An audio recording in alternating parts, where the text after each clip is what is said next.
नमस्ते। आज का हमारा विषय है कर्म सिद्धांत। कर्म सिद्धांत का अर्थ जो काम हम करते हैं उसके साथ फल का क्या रिलेशनशिप है। हमारे जीवन में जो कुछ घटता है क्या वो सब हमारे कर्मों के कारण होता है अथवा वो ईश्वर की कृपा या ईश्वर का गुस्सा होता है या और क्या क्या कारण होते हैं। उन चीजों पर हम चर्चा करेंगे। सामान्यतः हम देखते हैं संसार में बहुत लोग बहुत दुखी हैं, बहुत लोग बहुत सुखी हैं। बात इतने में होता तो समझ में आता। बहुत अच्छे लोग भी बहुत दुखी हैं, परेशान हैं, गरीब हैं। बुरे लोग सुखी मिलते हैं। सुखी इन द सेंस ऊपर से सुखी दिखते हैं, बहुत धन है, मेहनत कम करते हैं, ऑनेस्टी कम रखते हैं, उसके बावजूद भी बहुत सारे लोग धनी होते हैं। हार्ड वर्क करने वाला, ऑनेस्टली करने वाले बहुत सारे लोग गरीब भी मिलते हैं। तो ये जो इनइक्वालिटी, विषमता देख के मन में फिर डाउट होता है, ऐसा क्यों होता है। बहुत लोग ईश्वर को गालियां देते हैं, बहुत लोग एथिस्ट भी बन जाते हैं कि ये ईश्वर तो शैतान से बदतर है। देखो छोटे बच्चों को कितना तकलीफ देता है, देखो कोरोना ले आया ईश्वर ने और क्या क्या तकलीफ देता है। कुछ लोग कहते हैं जी ईश्वर ने कोरोना लाया जो हमारे रिलीजन को नहीं मानते उनको सजा देने के लिए। बहुत सारे लोग ये बताते हैं आप ईश्वर को ना मानो तो ईश्वर आपको दुख देगा, कष्ट देगा। आप कष्ट भोग रहे हो क्योंकि आप ईश्वर को नहीं मानते हो, इसका मतलब ईश्वर गुस्सा कर रहा है, कोप कर रहा है, नाराज हो रहा है, इसीलिए हमारे जीवन में इस तरह के परेशानियां हैं। बहुत सारे लोग ईश्वर के जगह डेस्टिनी को, भाग्य को कोसते हैं कि जो कुछ हो रहा है वो डेस्टिनी की बात है, भाग्य की बात है। और मजेदार बात है, बहुत सारे लोग तो शनि राहु केतु को दोष देते, ये बेचारे ग्रह नक्षत्रों को जिनमें जान नहीं है, वो अपना अपना काम करते यूनिवर्स में। जी शनि नाराज है, केतु शोक भवन में है, चंद्रमा रूठी हुई है, सूरज परेशान है, इसीलिए ये सब हो रहा है। जी जो अच्छा हो रहा है, जी शनि प्रसन्न है, प्रसन्न रखो। तो हम ग्रह नक्षत्रों को भी रिस्पॉन्सिबल मान जाते हैं। किसी को समझ में नहीं आता है मेरे लाइफ में ऐसा क्यों होता है, क्या कारण है, दुनिया में ऐसी समस्याएं क्यों हैं। इन सब का जो आंसर है हमारे ऋषि मुनियों ने हमारे शास्त्रों में बड़े डिटेल में डिस्कशन किया है।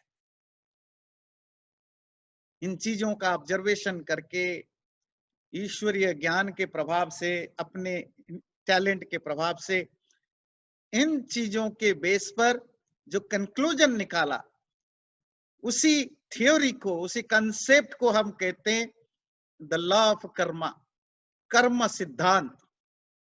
अर्थात जो कुछ भी हम करते हैं, हमारे लाइफ में जो कुछ भी घट रहा है, उसमें अपने कर्मों का ही सबसे बड़ा योगदान है।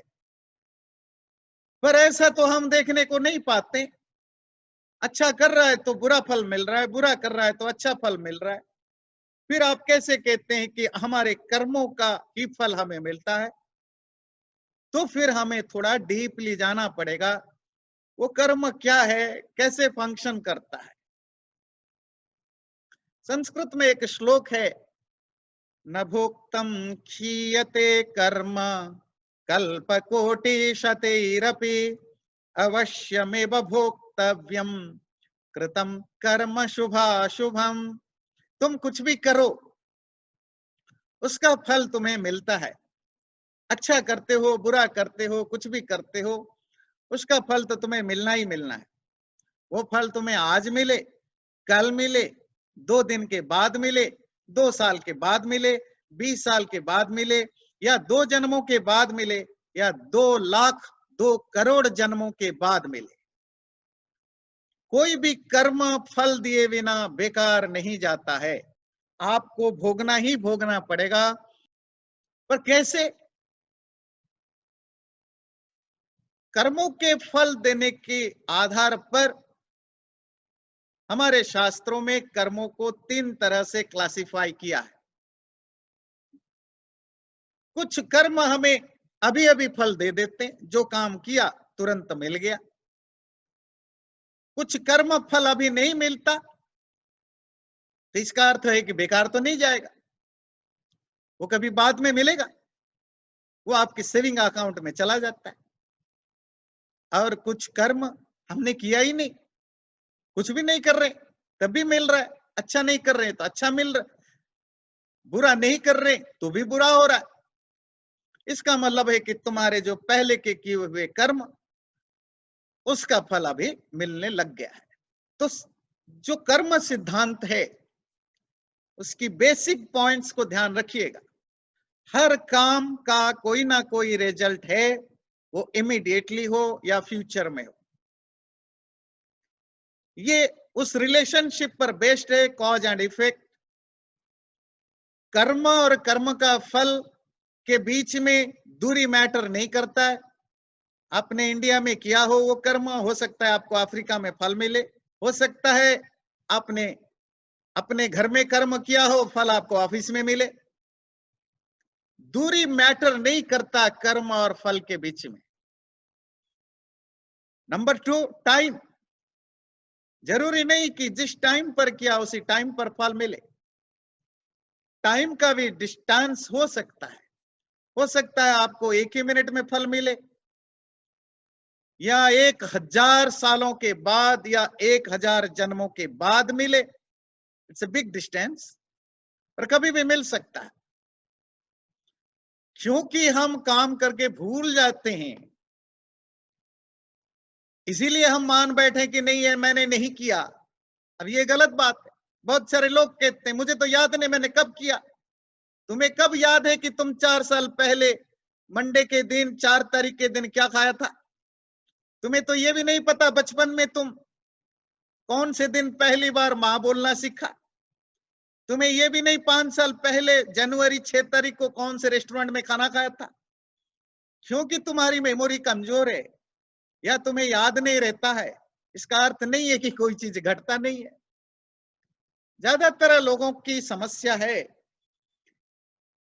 कि अगर कर्म का फल है, अभी तो हमने किया नहीं, कब किया था हमें याद नहीं,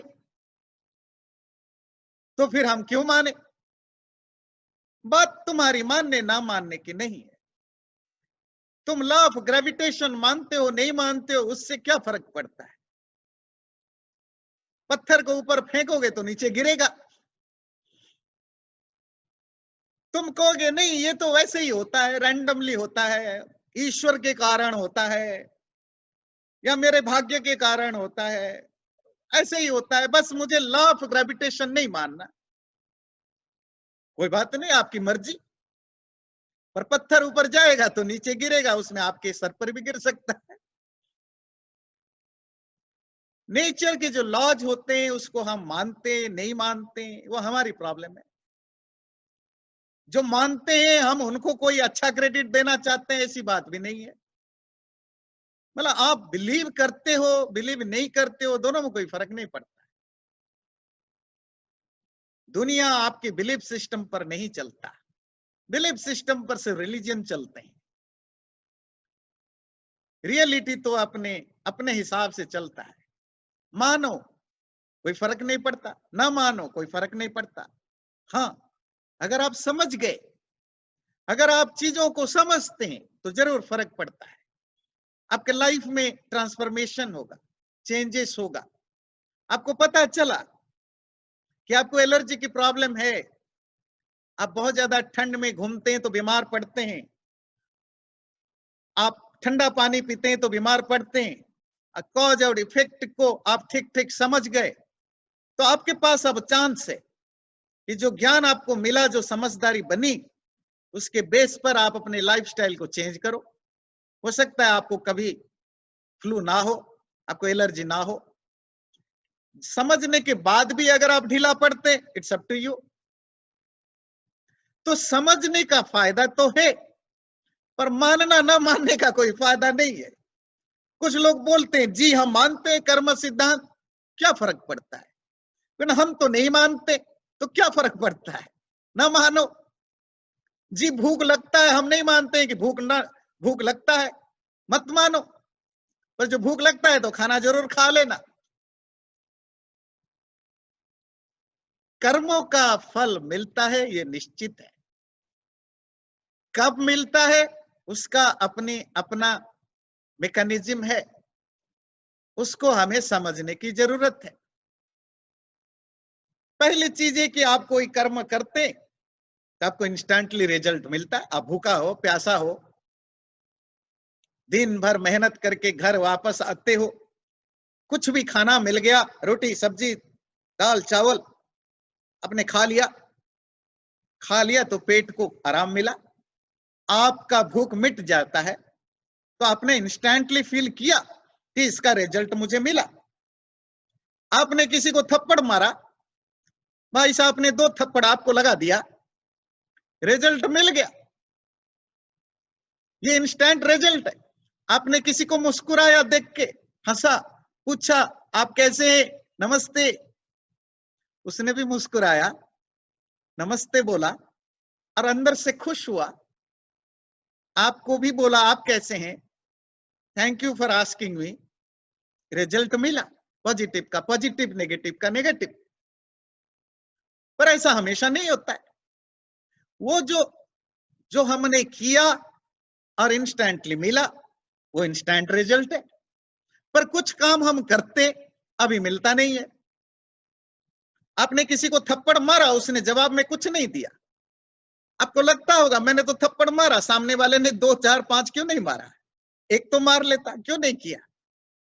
आपने बुरा किया, अच्छा किया, रिजल्ट क्यों नहीं आ रहा।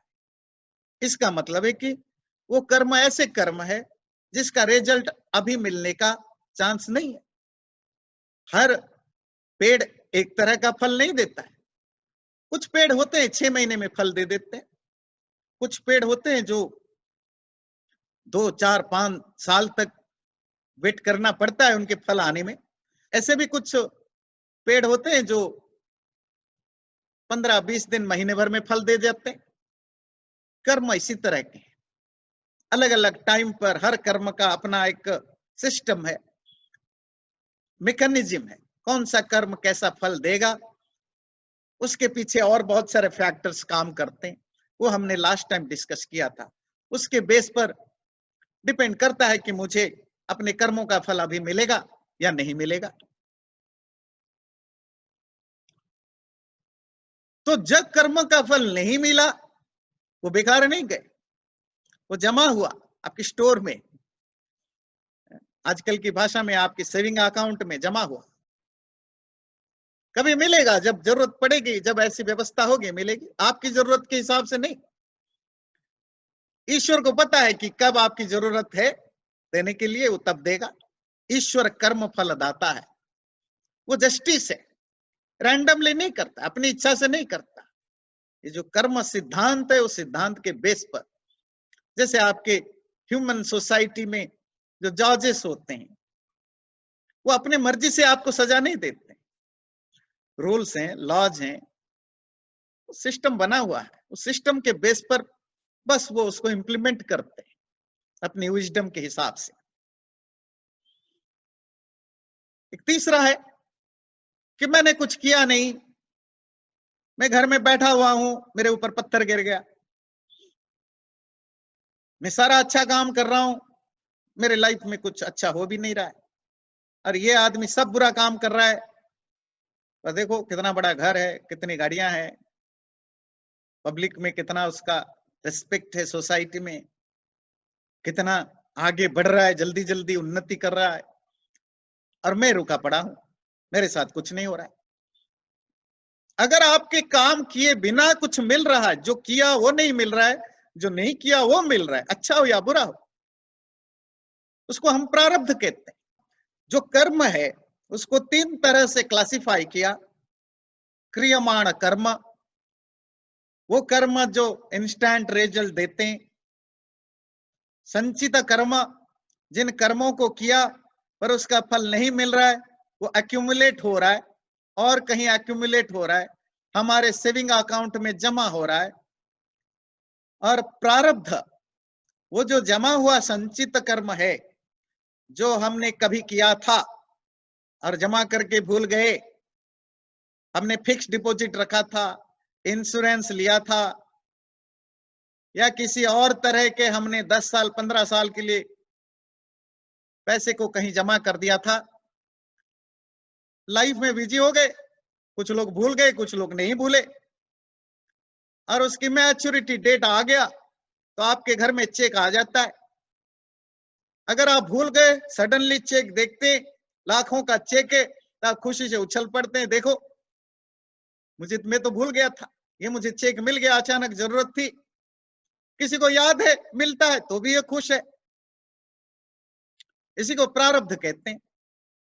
पर प्रॉब्लम है कि सेविंग अकाउंट में या इंश्योरेंस में तो पैसा आता है, और ये कर्मों की अकाउंट में अच्छा बुरा हर तरह का रिजल्ट आता है, हर तरह के फल आता है। कर्म थ्योरी में एक बहुत बड़ा मिसपरसेप्शन है, और वो मिसपरसेप्शन है कि अच्छा कर्म करने से अच्छा फल, बुरा कर्म करने से बुरा फल। तो हम कर्म फल की जब बात करते हैं, सिर्फ अच्छा और बुरा समझ के बात करते हैं, पर यह गलत परसेप्शन है। कर्म सिद्धांत का अर्थ है हर कर्म का फल है। कर्म अच्छा या बुरा की बात नहीं है। आप खाना खा रहे हो, उसका भी एक फल मिलेगा। खाना खाना अच्छा या बुरा वो सेकंड बात है। आप चल रहे हो, उसका भी फल है। बैठना भी कर्म है, उसका भी फल है। देख रहे हो, उसका भी फल है। सुन रहे हो, उसका भी फल है। हर कर्म का फल है। कर्म हमेशा ना अच्छा होता है ना बुरा होता है, ना व्हाइट होता है ना ब्लैक होता है। उसमें लाखों कर्म ऐसे हैं जो हम रोज करते हैं, जो व्हाइट और ब्लैक में काउंट नहीं होते हैं। व्हाइट मतलब अच्छा, ब्लैक मतलब बुरा, वो ग्रे कलर में काउंट होते हैं। मतलब पता ही नहीं चलता इसका कौन सा कलर है, ठीक ठाक, ये लाल है, पीला है, व्हाइट है, ब्लैक है, कुछ नहीं पता लगता, पर उनका फल मिलता है। आप खाना खाते हो, कैसा खाना खाते हो? आप तले हुए खाना खाते हो, मिर्च वाला खाना खाते हो, हेवी खाते हो, बार बार खाते हो, और जो खाना खाया उसको डाइजेस्ट करने के लिए कुछ करते नहीं हो, कुछ एक्सरसाइज नहीं करते हो, फिजिकल एक्टिविटीज नहीं करते हो। 15-20 साल के बाद, वैसे तो धीरे धीरे आप शरीर भी बन रहा है, आपको कुछ प्रॉब्लम होते हैं, डायबिटीज आता है, कोलेस्ट्रॉल बढ़ता है, या कोई भी किसी भी तरह की इस तरह की बीमारियां आती है। डॉक्टर ने कहा कि आपको खाना पीना ध्यान रखना पड़ेगा, लाइफस्टाइल ठीक करना पड़ेगा। खाना पीना लाइफस्टाइल एक दिन में तो नहीं हो गया ना। जो 5 साल 10 साल 2 साल की जो आपने एफर्ट किया था, उस समय तो आपको कुछ फर्क नहीं पड़ा। लाओ जी पिज्जा खाने दो, रोज कराओ, रोज समोसा खाओ 4 बजे। किसी ने बोला कि इतना हेवी हेवी खाना खाते हो, कैसे डाइजेस्ट? चिंता मत करो, कुछ नहीं हो रहा है मुझे। मतलब इंस्टेंटली कुछ नहीं हो रहा है तो उसको लगा कुछ नहीं होगा। 5 साल के बाद हुआ, 10 साल के बाद हुआ, जब हो गया अब बोलता है देखो क्या करूं, किस्मत खराब था, भाग्य में लिखा हुआ था। खाना खराब है कि अच्छा है? खाना ना अच्छा है ना खराब है। जब आप बीमार पड़ते हो, तड़पते हो, लोग क्या इसका अर्थ लगाते हैं कि इसने कोई बुरा काम किया होगा इसीलिए दुख भोग रहा है। बुरा काम का अर्थ है कि आपने किसी को परेशान किया होगा, टर्चर किया होगा, लूटा होगा, कुछ किया होगा। ये गलत परसेप्शन है। कर्म कैसा है भी हो, किसी के साथ भी करता उसका फल मिलता है। खाना खाते समय आप किसी का तो नुकसान नहीं किया ना, ना आपने वर्बली किसी का नुकसान किया, ना मेंटली किया, कुछ भी नहीं किया। आप फिर खाना खाए। खाना एक कर्म है, जिस कर्म को जैसा करना था आपने ऐसा नहीं किया, उसे ज्यादा किया, उसे कम किया, इसीलिए उसका फल मिल रहा है। बहुत सारे लोगों को बहुत सारी बीमारियां होती है, गर्दन की, आंखों की, क्योंकि ये पर्टिकुलर वे में बैठते हैं। कमर की, स्पाइन की, या पर्टिकुलर वे में सोते हैं। सोना और बैठना, आप कहोगे इसमें मेरा कर्म कहां से आ गया जी? मैं तो पूरी जिंदगी बड़ा ऑनेस्ट रहा, अच्छा आदमी रहा, किसी का बुरा नहीं किया, मेरे ही साथ क्यों हुआ? क्योंकि हमारे अंदर ये परसेप्शन है, और ये झूठ परसेप्शन, कि दूसरों के साथ कुछ भला बुरा करने पर ही होता है वही कर्म फल है। नहीं, जो आपकी नेक की प्रॉब्लम हुई, आंखों की प्रॉब्लम हुई, या जो प्रॉब्लम हुई आपके बैठने के तरीके से या लेटने के तरीके से, वो बैठना और लेटना कर्म है। उस कर्म को जैसा करना चाहिए, स्पाइन को ठीक रखने के लिए, गर्दन को ठीक रखने के लिए, आप अगर ऐसा नहीं बैठते हो, नहीं सोते हो, तो बीमारी होगी। वो कर्म फल किसी को नुकसान पहुंचाया या खराब किया उसके कारण नहीं, जो करना चाहिए, जैसा करना चाहिए वैसा नहीं किया, वो नहीं किया, इसीलिए फल है। तो एक चीज तो आप क्लियर कर लीजिए, कर्मों के मामले में अच्छा और बुरा का मतलब ये नहीं है कि आपने कोई चोरी की, नारी की, बेईमानी की, दूसरों के साथ खराब व्यवहार किया तभी अच्छा या बुरा है। जो काम जैसा करना चाहिए उसको वैसा ना करना से रिजल्ट उल्टा पड़ता है। हर कर्म का फल मिलता है, मतलब बैठने का भी फल होता है, कैसे बैठते हैं उसका भी फल होता है, कब बैठते हैं उसका भी फल पर इम्पैक्ट पड़ता है, कितने देर तक बैठते हैं उसका भी फल पर इम्पैक्ट पड़ता है, कहां बैठते हैं उसका भी फल पर इम्पैक्ट पड़ता है। आप अंधेरे में गए, एक जगह बैठ गए, देखा वहां बहुत सारे कांटे थे, कांटों के ऊपर बैठ गए तो कांटे चुभ गए। तो कांटे चुभ गए तो आप कहेंगे देखो मेरे भाग्य में क्या था, मैंने तो किसी की बुरा नहीं किया था। ये किसी का बुरा करने की बात नहीं, कांटों के ऊपर बैठे, यही कर्म है और ये इसी का फल है। इसका मतलब जो लोग अच्छे लोग हैं पर उनके लाइफ में दुख है, और वो मानते हैं कि मैं अच्छा आदमी हूं पर मेरे साथ बुरा क्यों हो रहा है, अच्छा आदमी का मतलब वो समझता है मैंने किसी दूसरे का बुरा नहीं किया, और पब्लिक इसी तरह समझती है। पर जो चीजें वो ध्यान नहीं दे रहा है कि तुमने अपनी लाइफस्टाइल कैसे रखी। ये ठीक है कि तुमने लाइफ में एक मक्खी भी नहीं मारी, किसी को बुरा नहीं कहा, किसी को गंदा नहीं कहा, ना किसी के बारे में गंदा सोचा भी, पर अगर तुम 24 घंटे लेटे रहते हो, 12 घंटे टीवी देखते हो, खाना उटपटांग खाते हो, फल उसका मिल रहा है, ये बुरा कर्म है।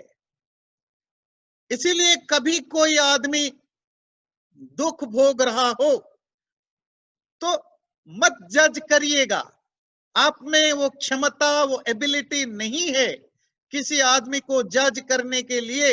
ये सो कल्ड कर्म थ्योरी लगा के उसने कुछ बुरा किया होगा तो भोग रहा है, या किसी के लाइफ में कुछ बुरा नहीं हो रहा है तो वो बड़ा अच्छा आदमी होगा। इसीलिए ये बहुत मिस जजमेंट है, और वैसा जजमेंट जो बहुत इग्नोरेंस पर टिका हुआ है, और इससे बहुत लोगों को चोट पहुंचता है, कष्ट पहुंचता है। कर्म सिद्धांतों के बारे में न जानने वाले व हल्की फुल्की जानने वाले लोगों ने कर्म सिद्धांत को बहुत बदनाम किया, किसी को भी जज कर बैठते हैं। आपके लाइफ में जो कुछ हो रहा है वो आपके कर्मों के कारण, वो कर्म दूसरों के साथ क्या किया नहीं किया मैं जरूरी नहीं है, आप अपने साथ क्या करते हो वो भी मैटर करता। पिछले टॉपिक में हमने डिस्कस किया था कैसे एक कर्म का जब फल मिलता है उसमें कितने सारे और फैक्टर्स होते हैं, वो सब हमारे से रिलेटेड होते हैं। Particular time, particular place, ability, training, skill, proper resources, proper efforts, ये सब चीजें मैटर करते हैं। तो मेरे ख्याल से अब आपकी क्लैरिटी होनी चाहिए, कर्म और फल के रिश्ते में अच्छा बुरे का मतलब नहीं है। जैसा कर्म वैसा फल। ठीक से बैठा नहीं तो ठीक से न बैठने का रिजल्ट मिलेगा। आपने किसी को मारा नहीं मारा उससे आप बीमार नहीं पड़ते हो, उससे आपका बिजनेस नहीं चलता, वो इसीलिए नहीं है कि आपने किसी का नुकसान किया था। बिजनेस नहीं चलता तो बिजनेस चलाने के लिए जो कुछ चाहिए उनमें से कोई एक भी कमी है तो बिजनेस नहीं चलेगा। उसमें ना डेस्टिनी है ना ईश्वर का गुस्सा है, कुछ भी नहीं। अब हम अगले टॉपिक पर चलते हैं, संचित कर्म। ये संचित कर्म कैसे काम करता है? कोई भी काम आप करते हैं और उसका रिजल्ट मिल गया तो बात खत्म नहीं हुई भाई। आपने सोचा आप एक रेस्टोरेंट में गए, खाना खाया, पैसा दिया, बात खत्म, आकर सो गए, नहीं। कर्म के संसार में बहुत कुछ हो रहा है जो आपको पता नहीं चल रहा है। आप किसी रेस्टोरेंट में गए, पहली बार एक डिश आपने ट्राई किया, खाना खाने के बाद खाने का जो इंस्टेंट रिजल्ट होता है, आपको स्वाद अच्छा बुरा जो भी लगने लगा, पेट में गया, जितना दिन लगता है खाने को डाइजेस्ट होने में, ब्लड बनने में, एनर्जी बनने में, या कोलेस्ट्रॉल बनने में, फैट बनने में, अच्छा बुरा जो भी जो अभी आपने डिस्कस किया वो अच्छा बुरा सब रिजल्ट उसका आपको मिल गया। ये सब किसी भी कर्म का प्रत्यक्ष फल है। प्रत्यक्ष फल, डायरेक्ट रिजल्ट जो हम खुद देख पा रहे हैं, जान पा रहे हैं। पर हर कर्म का वो क्रियमाण हो, ऐसा कर्म जो इंस्टेंट रिजल्ट देते हो वो हो, ऐसा कर्म जो इंस्टेंट रिजल्ट नहीं मिला मतलब संचित हो, कोई भी कर्म हो उसका एक इनविजिबल रिजल्ट मिलता है। बहुत सारे लोगों को पता ही नहीं होता है, ज्यादातर लोगों को पता ही नहीं होता है कि हर कर्म का अंदर से और एक रिजल्ट बन रहा होता है। वो क्या है? आपने पहली बार पास्ता ट्राई किया, जब भी लाइफ में ट्राई किया होगा, कभी ना कभी तो आपने पहली बार खाया होगा, आपको अच्छा लगा, बुरा लगा, ठीक ठीक लगा, बात खत्म नहीं हुई। वो पास्ता खाने का और पास्ते का जो स्वाद है, अच्छा बुरा एवरेज जो भी, उसका एक मेमोरी बना आपके माइंड में, स्मृति। और वो स्मृति gradually becomes the subconscious memory. मतलब आप भूल गए हैं पर वो आपकी सबकॉन्शियस में बना रहा, उसको कहते हैं संस्कार। ये पूरा जो कर्म और फल का जो सिस्टम है उसमें जो सबसे ज्यादा इंपॉर्टेंट रोल कोई प्ले करता है वो होता है संस्कार। वो संस्कार से कंफ्यूज मत होइए। एक संस्कार तो जो षोडश संस्कार होता है, जात कर्म उपनयन, वो अलग चीज है। ये संस्कार का मतलब होता है इम्प्रेशंस, इम्प्रिंट्स। आप कहीं चले गए, चलते गए, रेत में आप चलते तो रेत में आपके पैर का चिन्ह निशान रह जाता है। ये जो निशान पीछे रह जाता है, कहां? आपके मन में, उसी को कहते हैं संस्कार। वो संस्कार क्या करता है? आपने पहली बार पास्ता खाया, आपके मन में एक मेमोरी गई, आपको पता ही नहीं चला, आप तो ऊपर ऊपर रहे, स्वाद अच्छा लगा बुरा लगा। अगर अच्छा लगा नेक्स्ट टाइम फिर आपका मन करेगा वही पास्ता खाएं, उसी दुकान में जाएं। वो रेस्टोरेंट नहीं मिला तो किसी और रेस्टोरेंट में ट्राई करेंगे। नहीं मिला तो वेट करेंगे, जब भी मौका मिले आप दोबारा वो पास्ता खाना चाहेंगे। अगर अच्छा नहीं लगा तो जहां जहां पास्ता मिल रहा होगा आपका मन खराब होगा, यू विल डिसलाइक इट, राग एंड द्वेष पैदा होने लगता है। अगर अच्छा लगा आप बार बार खाने की कोशिश करेंगे, अच्छा नहीं लगा आप बार बार उसे दूर रहने की कोशिश करेंगे। हम मान के चलते हैं आपको अच्छा लगा, आपने दोबारा खाया, कभी बात खत्म नहीं हुई, सब कॉन्शियस मेमोरी और स्ट्रांग हुआ, एक मेमोरी थी उसके ऊपर दूसरी मेमोरी, 3 बार खाया, 4 बार खाया, आप धीरे धीरे आपकी मेमोरी संस्कार दृढ़ होते गए, स्ट्रांग होते गए, स्ट्रांग होते गए। और एक दिन ऐसा आया कि आप पास्ता रोज खाने लगे, या हफ्ते में 4 दिन खाने लगे, या 3 दिन खाने लगे। अब ये आदत पड़ गया, नेचर में कन्वर्ट हो गया। नाउ द सेम संस्कार becomes part of your life. अब आपको रोज पास्ता खाना होता है, या हफ्ते में 5 दिन, 4 दिन, 3 दिन खाने लग गए, या 1 दिन खाने लग गए, महीने में 1 दिन, वो पैटर्न बन गया। इसी को हम कहते हैं पर्सनालिटी, व्यक्तित्व। तो मैं जैसा भी हूं, आप जैसा भी हैं, जिस तरह आप बोलते हैं, देखते हैं, सुनते हैं, जिस तरह आप रिएक्ट करते हैं चीजों के ऊपर, जो आपके पसंद या नापसंद है, वो सब आपकी इच्छा से कंट्रोल नहीं हो रहे हैं। ये आपके बैकग्राउंड में वो सबकॉन्शियस मेमोरी से, माइंड का जो सबकॉन्शियस लेवल है, उस लेवल से कंट्रोल्ड हो रहे हैं। वो संस्कार इतना मजबूत हो जाता है, आपकी लाइक डिसलाइक करना ना करने को डिसाइड वो करता है। कोई भी इंसिडेंट होता है, आपका जो पहला रिएक्शन है, आप सोचते हैं कि ये तो मेरी मर्जी से आया, मुझे अच्छा लगा, नहीं लगा तो मैं क्या करूं। नहीं, वो अच्छा लगना ना लगना, जिस तरह के भी रिएक्शन आया, वो आपके उन पास्ट एक्सपीरियंसेस के बेस पर होता है। तो मतलब आज जिस तरह आप भाषाएं बोलते हैं, आप जिस तरह चलते हैं, खाते हैं, पीते हैं, बैठते हैं, समझ लीजिए अभी मैं कुछ बोल रहा हूं, इसको सुन करके जो आपके मन में जो भी रिएक्शन आ रहा होता है, वो सब आपका उन संस्कारों के बेस पर होता है। इसलिए हर कर्म का अलग अलग रिएक्शन मिलता है जी। 50 लोग सुन रहे, 50 लोगों का रिएक्शन अलग अलग होगा। ये सब क्यों? क्योंकि हर व्यक्ति का दुनिया में आने के बाद एक्सपीरियंस अलग अलग तरह से हुआ। इसी को कहते हैं संस्कार। कोई भी काम हम करते हैं, वो जो संस्कार है, इंप्रेशन है, वो आपके कॉन्शियस में चले जाता है, और वो डोरमेंट स्टेट में रहता है, बिल्कुल इनएक्टिव मोड में पड़ा रहता है। और रोज आपके हजारों संस्कार बनते हैं।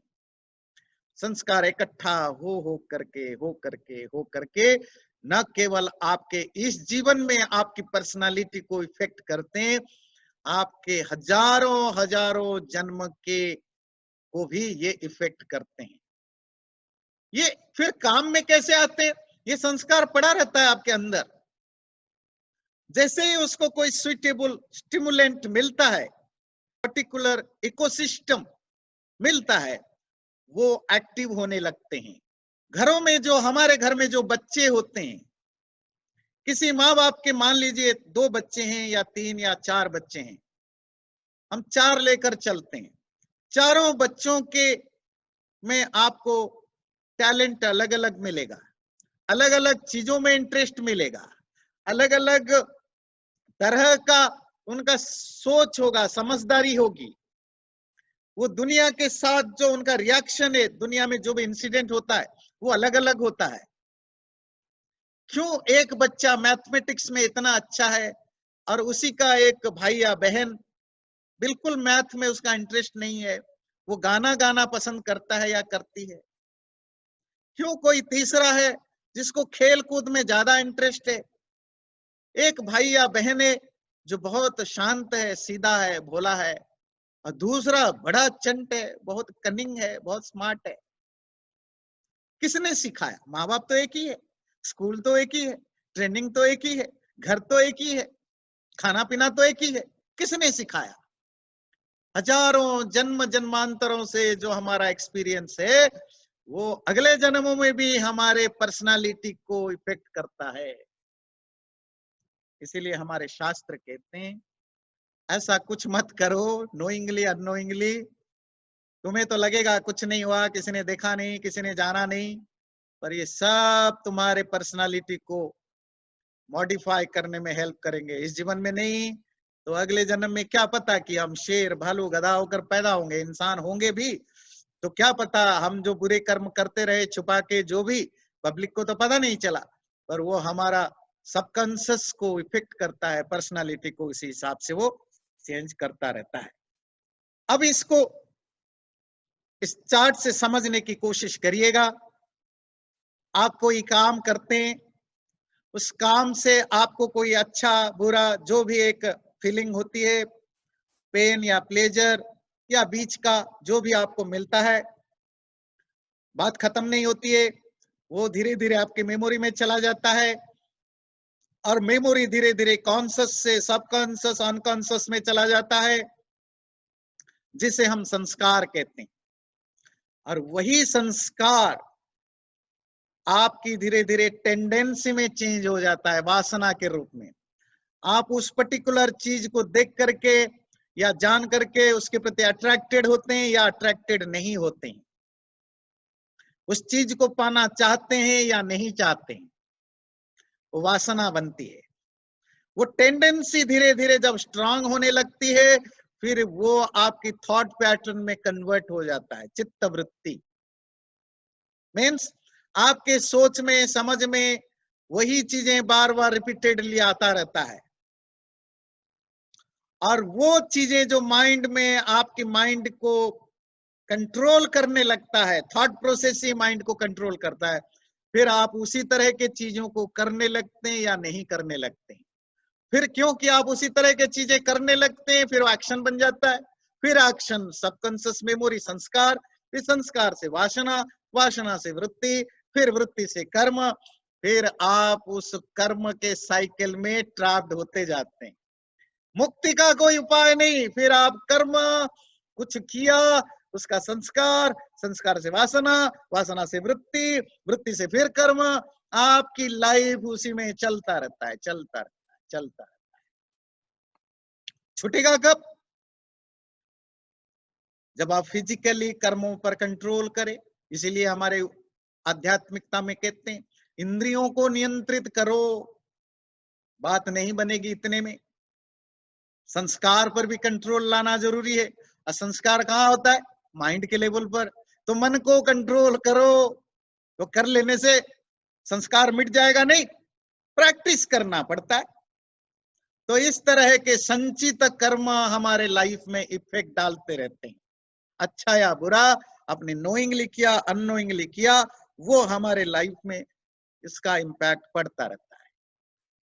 जो भी कर्म हम करते हैं और उसका जो रिजल्ट एक्यूमुलेटेड होता है, जिसको हम सबकॉन्शियस मेमोरी, इम्प्रिंट्स और संस्कार कहते हैं, वो जो संस्कार संचित कर्म, वो 3 तरह से हमें रिजल्ट देता है। जाति अर्थात क्लास ऑफ बर्थ, किस तरह का जन्म हमें मिलेगा। आयु, जो जन्म मिलेगा हमारा आयु कितना होगा, लाइफ स्पैन कितनी होगी। भोग, किस तरह की चीजों को हम एक्सपीरियंस करेंगे। जाति से हिंदी वाली जाति मत समझ लीजिएगा कि ये अमुक जात में पैदा होगा। जाति का अर्थ होता है जन्म। मतलब मैं कुत्ता बनूंगा, बिल्ली बनूंगा, शेर बनूंगा, इंसान बनूंगा, कीड़ा मकोड़ा बनूंगा, प्लांट्स बनूंगा, ये जन्म है। किस तरह के शरीर मुझे मिलेगा मरने के बाद, ये जन्म वाला मरने के बाद मिलता है। संचित कर्मों से ये जो संस्कार इकट्ठा हुआ, जिस तरह के चीजें आप सोचते हैं मानते हैं, उसी तरह का जन्म मिलेगा। अगला है आयु, 60 साल, 50 साल, 20 साल, 2 साल, आधा साल, 100 साल, 150 साल, कितना आयु होगा, ये भी हमारे कर्मों से निर्धारित होता है और बेसिकली संचित कर्मों से। इंस्टेंट कर्मों से भी होता है, वो हम बाद में डिस्कस करेंगे। जो इंस्टेंट रिजल्ट होता है किसी भी कर्म का, वो दो तरह का होता है। हमारा आयु पर इफेक्ट पड़ता है, हमारे भोग, भोग मतलब एक्सपीरियंस, सुख दुख, अच्छा बुरा क्या भोगेगा। कोई भी आप काम करते हैं जो इंस्टेंट रिजल्ट है, मान लीजिए कोई एक्सीडेंट हो गया तो हम मर जाते हैं। हो सकता है हमारा लाइफ 100 साल का था, पर एक्सीडेंट के कारण 40 साल में, 50 साल में, 60 साल में गुजर गए। कोई ऐसी बीमारी हुई जो 100 साल की आयु था वो कम हो गया। तो कर्मों का इंस्टेंट रिजल्ट से आयु पर भी फर्क पड़ता है, क्रियमाण कर्म से, और भोग पर भी। भोग किस तरह का, सुख भोग रहा हूं, दुख भोग रहा हूं, अच्छा बुरा। संचित कर्मों से तीनों फल मिलते हैं। जो एक्यूमुलेटेड है हमारा रिजल्ट, संस्कार, वो संस्कार से ये तो डिसाइडेड होगा कि मैं अभी मेरा आयु कितना है, कम होगा ज्यादा होगा। अगर मेरा पास्ट अच्छा नहीं रहा, लाइफस्टाइल ठीक नहीं रही, या अभी मेरी लाइफस्टाइल ठीक नहीं है, तो नेचुरली आगे मैं ज्यादा दिन नहीं जीऊंगा। लाइफस्टाइल अच्छी है, बहुत ध्यान रख रहा हूं, खान पान ठीक रखता हूं, शरीर का ध्यान रखता हूं, मन को शांत रखता हूं, तो हो सकता है मैं पहले से 60 साल की जिंदगी लेकर आया हूं, पर मैं अभी के अच्छे कर्मों से मैं अपने फ्यूचर को लंबा कर सकता हूं, 60 की जगह 80 जी सकता हूं। वो आप उसको चेंज कर सकते हो। तो संचित से आयु का भी फर्क पड़ता है और भोग। मैं जैसा भी हूं, गरीब घर में पैदा हुआ, धनी घर में पैदा हुआ, ज्ञानी घर में पैदा हुआ, ज्ञानी घर में पैदा हुआ, किसी पर्टिकुलर देश में पैदा हुआ, किसी पर्टिकुलर गांव में पैदा हुआ या शहर में पैदा हुआ, इससे फर्क पड़ता है ना, मैं किस तरह के चीजों का एक्सपीरियंस करूंगा, सुख भोगूंगा या दुख भोगूंगा। मेरे माँ बाप कैसे हैं, मेरी पढ़ाई लिखाई कैसी हुई, मुझे कितनी मार पड़ता है या नहीं पड़ता है, कितना प्यार मिलता है या नहीं मिलता है, मेरे घर का एटमोस्फियर क्या है, कैसा है, ये एक्सपीरियंस के लिए हेल्प करते हैं। और ये तीन चीजें संचित कर्मों से मिलता है। नेक्स्ट टाइम हम डिस्कस करेंगे। जरूरी नहीं कि हर आदमी एक ही टाइप का काम करे तो सबको एक ही टाइप का रिजल्ट मिले। ये डिपेंड करता है बहुत सारे और फैक्टर्स के ऊपर। 10 लोगों ने एक ही तरह के गलत काम किया, 10 का रिजल्ट अलग होगा। 10 लोगों ने एक ही तरह का अच्छा काम किया, 10 का रिजल्ट अलग होगा। डिपेंड करता है, बहुत सारे फैक्टर है। उस अच्छा या बुरा काम को करते समय आपका इंटेंशन कैसा था, मोटिव कैसा था, मोटिव की इंटेंसिटी कितनी थी, जो आपने किया उसमें कितना फोर्स था, फोर्स की इंटेंसिटी कितनी थी, क्या टाइमिंग था, क्या प्लेस था, किसके साथ किया। बहुत सारे फैक्टर्स से फर्क पड़ता है कि आपको उसका कर्म का फल कितना मिलेगा, बराबर नहीं मिलने वाला। और यहीं पर लोग गलत परसेप्शन बनाते हैं कि मैं भी अच्छा, वो भी अच्छा, उसको अच्छा मिला, मुझे क्यों खराब मिला, मैं भी बुरा, वो भी बुरा, उसको फल नहीं मिला, मुझे क्यों नहीं मिला। बुरा बुरा, अच्छा अच्छा, आपने ऊपर ऊपर सुपरफिशियली देखा, अंदर बहुत सारे फैक्टर काम करते हैं। नेक्स्ट टाइम हम डिस्कस करेंगे ये संचित कर्म और प्रारब्ध, जो तीसरा जो स्वरूप है प्रारब्ध, ये दोनों कैसे हमारे न केवल इस जीवन में इफेक्ट डालते हैं, अगले जन्म में भी, वो भी हम डिस्कस करेंगे। ये पुनर्जन्म क्या होता है कि नहीं होता है, क्यों होता है, क्या प्रमाण है, कैसे वो पुनर्जन्म काम करता है, इन सब चीजों पर हम नेक्स्ट टाइम बात करेंगे। अपने ध्यान से सुना, बहुत बहुत धन्यवाद। नमस्ते।